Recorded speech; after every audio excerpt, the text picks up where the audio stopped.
Midi 14h, Sud Radio, la France dans tous ses états, le fait du jour. La multiplication des contraintes et la hausse de la fiscalité démoralisent les propriétaires qui préfèrent désormais vendre leurs biens locatifs. L'attrait de l'immobilier est en berne.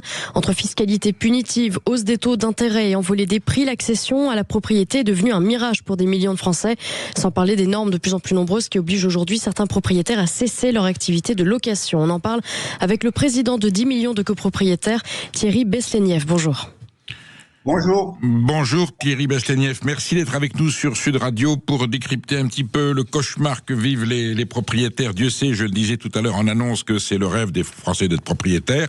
Et puis une fois qu'ils y sont, surtout les nouveaux propriétaires, quand vous leur dites comment ça va, et ils vous disent en général, mais c'est un cauchemar, on va, passez-moi l'expression, d'emmerdement en emmerdement, de contrainte en contrainte. D'abord, une vision générale, Thierry Beslénieff, on est en France, c'est dû à quoi ? C'est un État qui ne peut pas se contenter de choses simples, comme je connais dans d'autres pays. Il faut compliquer les donnes quand on est propriétaire, c'est structurel ? Mais on est dans un État en faillite. À partir de ce moment-là, il faut lever l'impôt, et l'impôt, vous ne pouvez plus le lever que sur le stable. L'immobilier, c'est du stable. Par contre, on n'a plus d'industrie, on n'a plus de production, et donc on ne peut plus imposer sur le fluide. Donc l'immobilier va devenir la vache à lait, et est en train de devenir la vache à lait, avec des mauvaises solutions qu'on perdure et qu'on continue à faire. Et dans un très mauvais climat, où on essaye d'opposer les locataires et les propriétaires. Leurs intérêts sont communs, et les solutions sont communes. Elle n'est pas par exemple, faut arrêter avec l'encadrement des loyers. Ça ne marche pas. On continue à faire des choses qui ne marchent pas. Et il y a une solution déjà très simple à mettre en place pour sécuriser tout le monde. C'est une assurance universelle sur les loyers.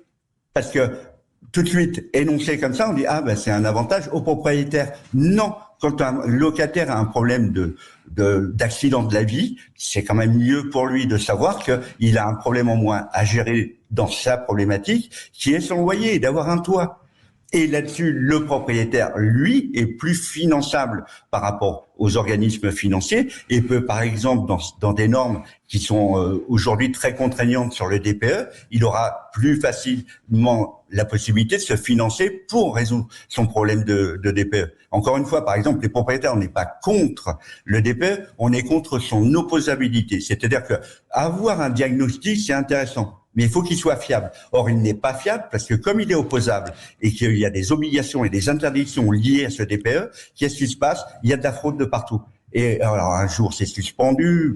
Non, ce qu'il faut immédiatement, c'est arrêter avec ce DPE qui interdit à la location un grand nombre du parc, et prendre des mesures efficaces tout de suite. Arrêter l'encadrement des loyers, faire une assurance universelle pour sécuriser tout le monde vis-à-vis des tiers. Parce que ça sécurise tout le monde vis-à-vis des tiers aussi, d'avoir cette assurance universelle. Et puis derrière, vous avez tout un tas d'accompagnements, baisser la taxe foncière qui ne ressemble à rien, on la double. J'ai jamais vu un impôt qui doublait d'une année à l'autre. Et cette insécurité fiscale, elle aussi joue sur l'immobilier. Donc on est dans un engrenage qui fait qu'on ne s'en sortira pas. Si on ne comprend pas que les locataires et les propriétaires ont les mêmes intérêts, et que le problème sous-jacent, il est dogmatique et politique en ce moment, on le voit dans les grandes villes, c'est que les propriétaires privés sont en concurrence totalement asymétrique avec le public. C'est-à-dire que c'est les mêmes qui administrent le public, qui font les normes, qui font la fiscalité. Et donc vous voyez bien en fait que quelque part c'est du captage d'électorat. Parce que les HLM, pour parler d'eux, sont très très mal entretenus. Si le parc privé était aussi mal entretenu que le parc HLM, on en entendrait parler, ça ferait des scandales toute la journée. Or, tout le monde se tait sur cette situation qui devient de plus en plus pesante. Si je comprends bien, Thierry Beslénieff, il y a 3 catégories de contraintes contre les propriétaires. Il y a déjà les contraintes normatives sur la qualité environnementale, la configuration des lieux. Il y a une contrainte sociale par rapport aux locataires sur des formes de loyer à recouvrer ou pas. Et puis la 3e contrainte, évidemment, vous l'avez dit, elle est fiscale, c'est-à-dire que le propriétaire devient la vache à lait du fisc dès lors qu'il est propriétaire d'un open terre. Est-ce qu'il y a quand même un de ces trois contraintes, il y en a une qui est plus facile que d'autres à résoudre? Est-ce qu'il suffit juste d'alléger les normes locatives ou les normes de construction, les normes de propriété? C'est plus simple que d'alléger la taxe fiscale, ou au contraire, et c'est sur le fiscal que l'on pourra avoir des conquêtes plus faciles à obtenir? Mais de toute façon, les solutions, elles sont dans l'offre. Donc tout ce qui peut permettre d'améliorer l'offre, parce que c'est un problème d'offre aujourd'hui. Il y a une pénurie. Donc si en fait vous ne faites pas une politique de l'offre, on est dans un cercle mais infernal. Il y a rien qui va s'arranger. Donc effectivement, par exemple, pour aller très concrètement et très rapidement, fin d'opposabilité du DPE. C'est-à-dire des DPE de plus en plus fiables, et le temps qu'on travaille à ce DPE fiable, parce que absolument vous prenez la température avec un thermomètre qui ne marche pas. Donc c'est de la fraude. C'est de la fraude. Aujourd'hui, c'est de la fraude. Vous êtes en train de me dire en gros que la pression fiscale, elle dissuade l'accès à la propriété, le DPE aussi. Autrement dit, si je comprends bien quand je vois le tableau, on a de plus en plus besoin d'habitation, de logement, et l'on dissuade ceux qui pourraient les créer, qui sont les propriétaires, de devenir propriétaires. C'est ubuesque comme situation. Non, c'est pas ubuesque, c'est dogmatique. On peut pas. Il est plus difficile de découper maintenant des circonscriptions. Donc en fait, on déplace les populations pour avoir en fait un vote favorable. Et c'est ce qui se passe par exemple dans Paris. Mais là, en fait, l'objectif aujourd'hui, ils sont à 25-30% de logements sociaux. Ils veulent monter à 40%. Et derrière, avec un objectif à peine voilé de 60%.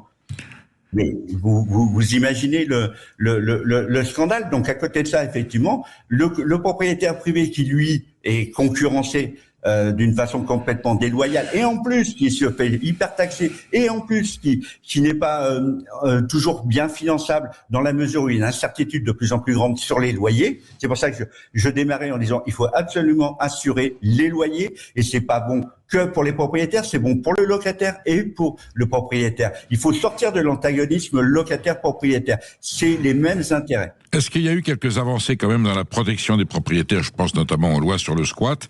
Est-ce que petit à petit le gouvernement prend conscience que le propriétaire, faudrait un petit peu le ménager, parce qu'à la fin on va trouver dans une situation inextricable? Oui, mais on réagit qu'au cas extrême. Vous vous souvenez de cette dame qui était dans la rue en train de... Bon, c'est des cas extrêmes. Alors effectivement, il faut les traiter, mais il faut avoir une vision beaucoup plus grande et générale, c'est-à-dire de sortir de ce qui ne marche pas. L'encadrement des loyers, ça ne marche pas. Augmenter les taxes foncières en les doublant d'une année sur l'autre, c'est délirant. Le DPE, il faut arrêter l'opposabilité du DPE. Ok, on a un DPE de plus en plus fiable à obtenir, et à partir de là, vous accompagnez dans les travaux, mais vous remettez dans le parc locatif, et il faut pas sortir des cas extrêmes où effectivement on est dans l'insalubrité. C'est pas, on parle pas de ça, vous comprenez? On parle d'avoir un DPE fiable, d'avoir une transition pour que le logement soit de plus en plus mieux isolé, que ça soit plus agréable d'y vivre, mais il faut arrêter les interdictions. Vous savez que là, en fait, ils ont réussi à re-rentrer dans le parc locatif simplement en changeant la note défavorable de l'électricité par rapport à d'autres chauffages.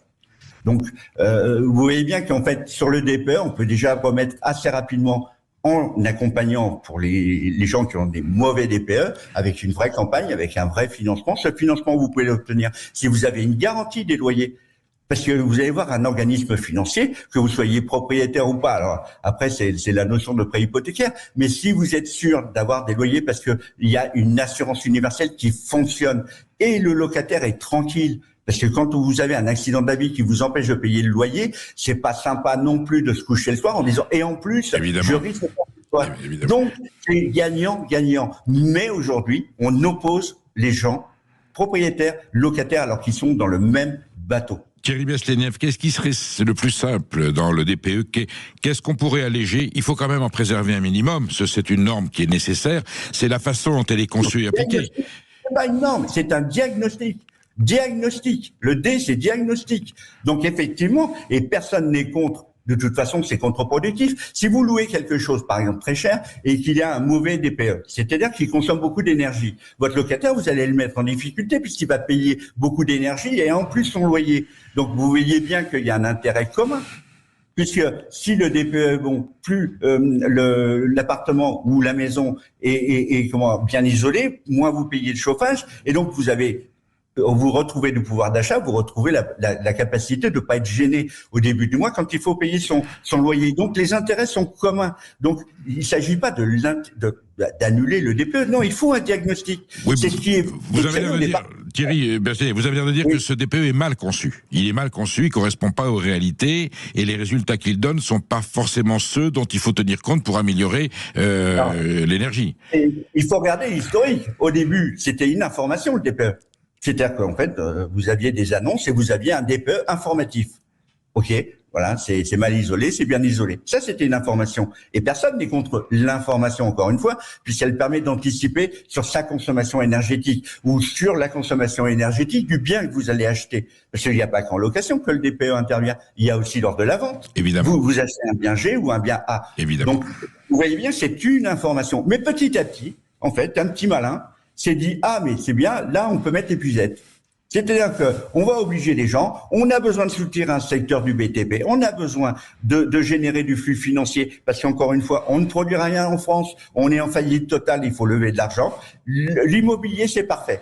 Hein, il y a très très peu de maisons qui bougent. Et même celles qui sont censées bouger les mobilhomes, souvent elles restent longtemps à la même place. Donc tout ça, c'est simplement un État en faillite qui regarde partout. Comme vous savez, les chats après les pelotes. Tout à fait. Partout, gagner de l'argent. Qui a le pouvoir aujourd'hui de modifier, d'adapter ce DPE? C'est uniquement gouvernemental ou il y a aussi d'autres institutions? Pour l'opposabilité, c'est principalement gouvernemental.